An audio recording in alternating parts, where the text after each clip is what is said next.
Welcome to the garden today. Today we're going to be working on the container gardens. We've had some cold weather. It got down to about 23 degrees Sunday morning. It got down probably 30 degrees, 29 degrees last night. So I went ahead and left everything in an extra night. So this is all my tropical stuff that we got planted. Also, before we start working on that, I did take out my tomato plants. We'll take a quick look at them.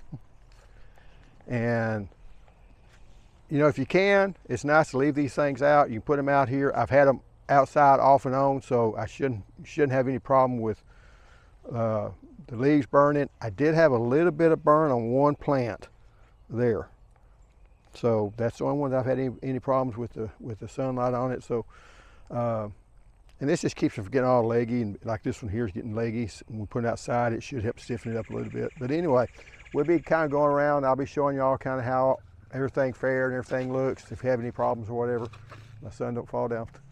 And we'll be back here in a minute. One thing I want to show you, this is the cauliflower. If I would have harvested it sooner, it wouldn't fine. It's already starting to turn mushy here. This here is still hard.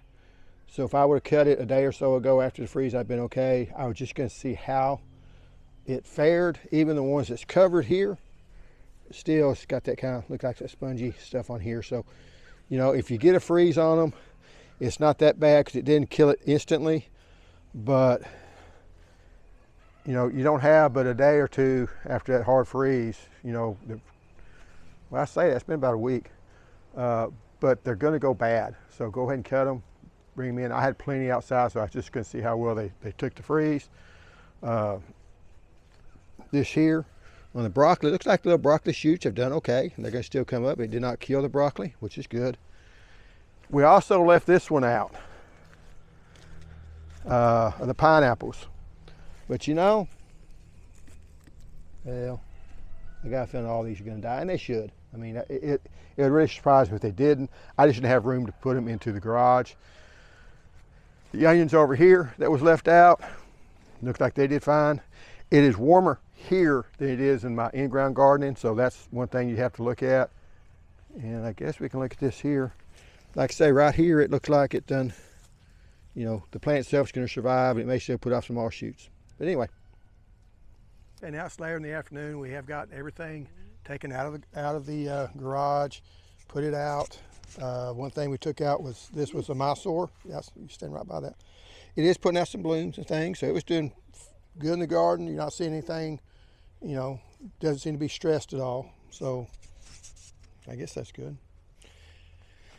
Then coming over here, I will say that the garlic here suffered a little bit of damage, nothing to worry about, but it did suffer some damage.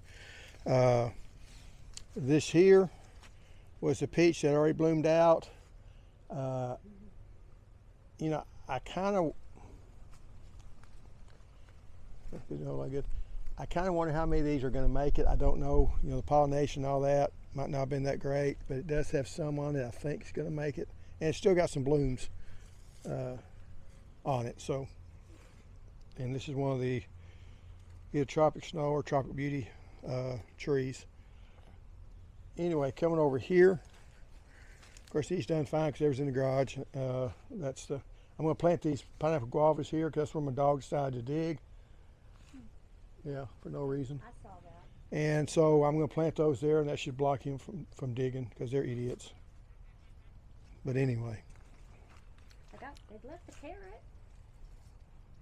They smell something in the ground, they go to digging, and the one dog that's now deceased, she ran off and got lost. They get very focused on stuff and don't think about what they're doing. I don't know if that's a trait of Dobermans or just that one line. Here's the loquats, and like I say, their fruits are looking good. It's a little deformed. And got some fruits over here on it. So we did save those because the ones that wasn't put in, they've all, I'm sure they're all dead. I mean, but we would get a few. That's why I put these in pots, because I will get a few loquats. Mm-hmm. And if I want to grow some more loquats, I can always plant the seeds from those and get some growing up. There's some bees on the picture, see now. This here is a Barbados cherry. I mean, cherry of the Rio Grande. Yeah, that's your dog that dug over there too. Better than your dog. No, she's your dog. But anyway, I'm a German Shepherd guy. Just remember that. So they're both my dogs? Pretty much. Of course, I know the last German Shepherd's a psycho, but that's beside the point.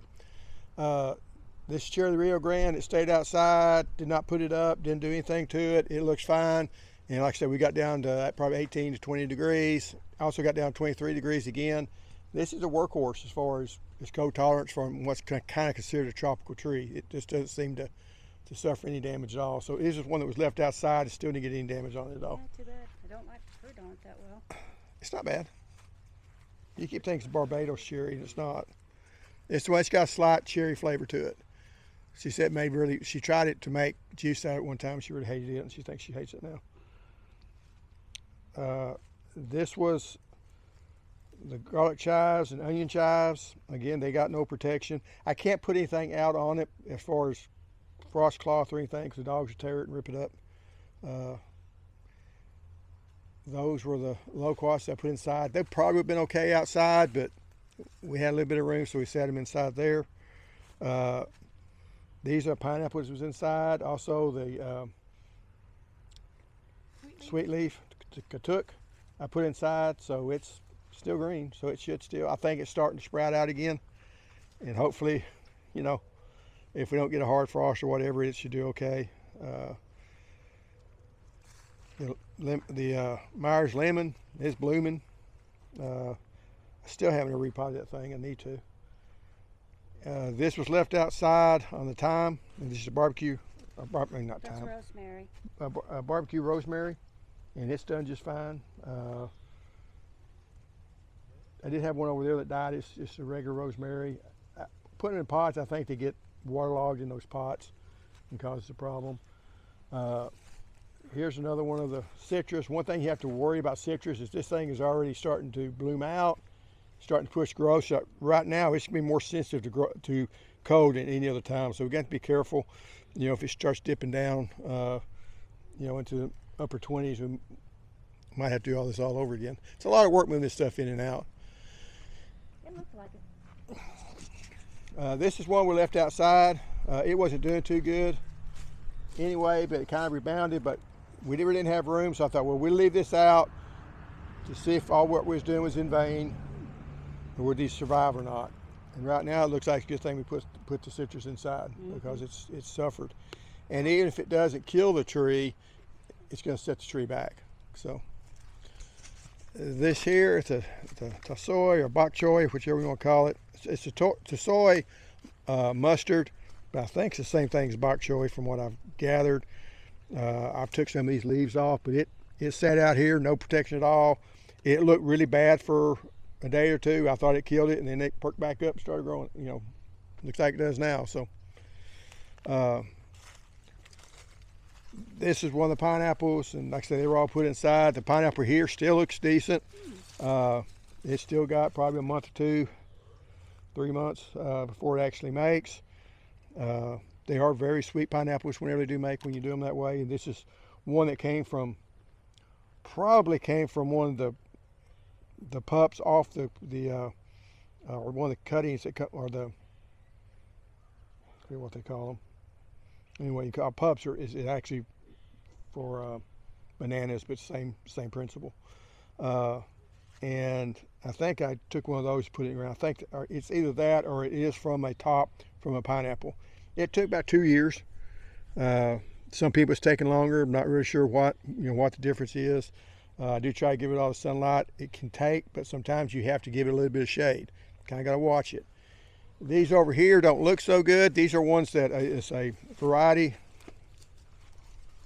called white jade, and you know they've suffered some, but it looks like most of them could come out of it. We'll see. That's my tomatoes. I do a different video on that stuff over there. We pull those in and out. And then here's the ones over here. Now here's the other loquat. This is champagne loquat, and it's got a lot more fruit on it this year than it had last. It produces bigger fruit. It's also tartar fruit. It has more tartness than the Yehuda, but And it's starting to get too tall for the garage. But, you know, That's loaded. it's loaded down this year, so. And like I say, that's why we do all this. This is the grapefruit, not the pomelo Chandler. It's got some blooms on it, so we'll see how it does this year. I left this one here in the pot just because I didn't want to run out of room. I'm kind of glad I did. It's a blood orange, the Morrow blood orange. So it may or may not, probably won't fruit on us. This here is the Sangrinelli blood orange. It's got lots of blooms on it, so it'll probably, you know, at this size they can support the fruit. You don't want to get too much fruit, but it should be able to support it. And it's a 2-year-old tree. It's got fruit on it. Yeah, it produced some this year. I forgot about it. So, and it tasted good. It wasn't anything that blew you away, but it tasted good. It tastes better than what you get in the store. And this one here is my New Zealand lemonade tree. Now I have a lemonade tree, but it's Jiu-Jitsu. I do got some blooms, so maybe this year it'll go ahead and So this is a put some different fruit. kind of than my other? Different variety. So, no burrow, the one that had the really big ones this year, it does have some blooms on it.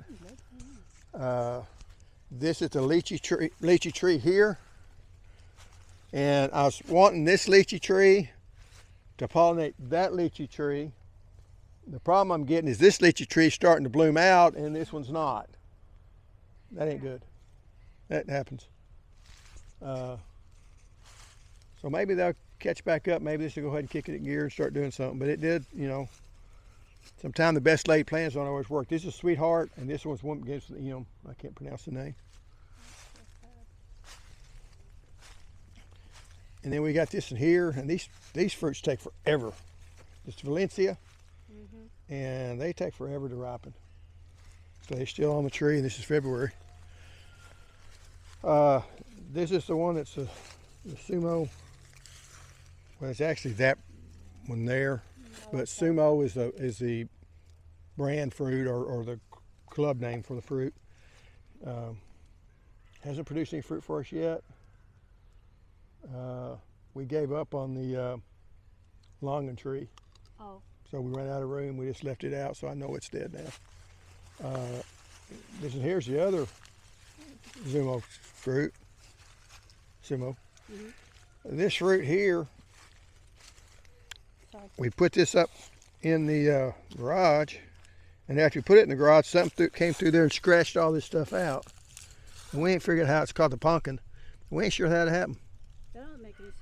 No, it don't. So when we was cleaning out the garage, we were kind of wondering if we weren't going to be jumping and hollering and yelling, but we didn't. We didn't see anything run out. I don't know if, because the problem is we would open the door for a couple of days to let some sunlight in there. Not much, but some. And something could have got in there and then left, but that's during the day, and usually the dogs keep everything, including cats, out of it. It looked like a cat or something got in there scratched, or a possum or something got in there scratched. But we never found anything in the garage. Now the garage door's shut again, so we'll see about. Not go to the freezer and scream. There's nothing in there now. Trust me, I know what I'm talking about. Yeah, right. Now people don't say. There's a movie or a series called Sledgehammer we used to watch, and that was his moniker. Just trust me, I know what I'm talking about. Of course, he never did. But coming over here on these trees, on our peach trees, this one's still blooming out, so we should be okay with it. It is starting to put out leaves. We've got a bee sitting up over there. He's probably glad to see something actually bloom. Probably hungry. The only thing that is concerning me about what we've done, we left these in for the full week. I'm not seeing any fruits on this one, on the nectarine tree. And they should be, well, I think there's one maybe there and it don't look healthy. Maybe some of these, but it looks like lots of them just fell off. And that concerned me. If with a stretch a tree, the first thing a stretch tree would do would be lose its fruit. So I don't know. I've never been that. It's called Smooth Zest 1. I've never been very impressed with this tree. It's the flat peaches. Don't Okay. no, wait, no, it's not. No, it's She not. said it was a nectarine. Yeah, it's a nectarine, but it's a A&M put it out. It's early nectarine. But like I say, I haven't. There's still a bloom here. I'm just not. It didn't produce a whole lot of fruit last year. I'm not. Nectarines just don't do good down here. The fruit of it wasn't. I do want to try out the Snow Queen again. It doesn't make very well either, but it has fantastic flavor. At least the one that we ate did. Mm-hmm. And we had one tree that produced one nectarine, and it was on a semi-dwarf rootstock, citation rootstock, and then it died about 2 months later. Now that wasn't the reason it died because I left the fruit on there. It died just because that's a bad rootstock. Sometimes this stuff up and dies. It's not a bad rootstock in California. It's bad for out here. It just can't take the diseases. That was a good carrot. These are the ones that were left outside with the blueberries. Some still haven't bloomed, so maybe we'll be okay there. Still just don't know yet. The ones I'm really kind of concerned about is these because they had already bloomed out. I don't think they can take down that low. You know, but it still may have enough blooms to put on some. We just have to wait and see. I mean, you can get all excited about it and study about it and look at it, but you know, in a month we'll know. So I have not looked at the broccolis yet. These broccolis were left outside. Were not protected. Feels all right. Yeah, feels okay. So maybe they went in and made it. I know if you get ones with the big heads on them, a lot of times they will freeze in that type of weather. We've had that happen before. We'll see. Now these broccoli do have a tendency to take a while before they show their damage. At least they did that one year. And even though they look like they're going to make it, they end up dying. But you know, we'll see. They got probably another month before I start planting other stuff in here. And then the cauliflower suffered a lot more damage. These are broccoli here. These are the cauliflower there. So I'm glad we went in and harvested the cauliflower. And like I say, this tree almost looks like it's dead, but it's just because it hadn't bloomed out yet. And it's a apium. So Have you ever got anything off that tree? yeah, we got 3 or 4. It's very sweet. I don't remember. Doesn't have a lot of depth of flavor, as they say, but it does. It is. If you like really sweet stuff, it is very sweet. It reminds you of just like a peach, really. Even though it's apium. Twilight apium is the name of it. And this one here, it's another one that does. I think we're going to get enough new blooms on it. It should be okay, even if the old blooms fall off. I really think that setting it inside did hurt the blooms, but it would have hurt a lot worse if we left it out here. So, and this is the fruit that I don't think is going to make it, but you know, this fruit's not, but there's, like here, these look okay. A few of those look okay. This one's called Barbie, so I might make a few off it. It is a good producer. I like it. It was the first one that we had grown, got online. Yeah, it'd have been loaded if it had that too. That happens every year though, seems like. We get that one night, and this time it was 2 nights. You know, we get 2 nights out of the year, or 1 night out of the year that just wipes everything out. Now we didn't get any damage on any of our roses. I know in Dallas, Ada was saying on her channel that she got a lot of damage on the roses. None of these roses suffered any damage at all. So, but anyway, that's how things look. Thanks for watching. We'll see you next time. I'm overlooking at the roses. You know, look at the roses. Now you can say bye. Bye. All right, see you later.